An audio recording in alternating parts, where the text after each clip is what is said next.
লোকের তুলনায় গাড়ির সংখ্যা অধিক, এই অজুহাতে আগরতলা শহর থেকে সমস্ত ইলেকট্রিক অটো তুলে নিয়ে গেল ট্রাফিক দপ্তর পুলিশ লাইন মাঠে। এই নিয়ে সমস্ত ইলেকট্রিক অটো চালকরা বিক্ষোভ প্রদর্শন করলেন শুক্রবার। তাদের কথা একটাই, যখন তারা গাড়িগুলো কিনেছিলেন তখন তো তাদের এই সমস্ত নিয়ম কানুনের কথা কিছুই বলা হয়নি, এখন কেন তাদের পেটে লাথি মারা হচ্ছে?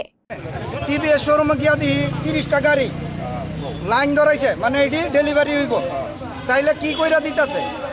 তারপরে আমার বাড়ি হয়েছে গান্ধীগ্রাম, আমি রাধানগর পর্যন্ত আইতে পারো, তাইলে গান্ধীগ্রাম, শালবাগান, নরসিংগড় ওই সিএনজি গাড়িটি মিটার কি করে হয়েছে? এটা তো গ্রাম, তাহলে আমার বাড়ি যখন গান্ধীগ্রাম, তাহলে আলগা না, সব কিছুই কইতাছি, এটা কোনো আলগা না। যদি ওইদিকের গাড়ি মিটার হইতে পারে তাহলে আমরা ইলেকট্রিক গাড়ি কেন শহরে ঢুকতে পারতাম না। ইলেকট্রিক গাড়ি তো কোনো পারমিট দিতেছে না। যদি ইলেকট্রিক গাড়ি শহরে জ্যাম হয়ে গেছে গা, তাইলে ইলেকট্রিক গাড়ির নতুন রেজিস্ট্রেশন বন্ধ করতেছে না গেলিকা।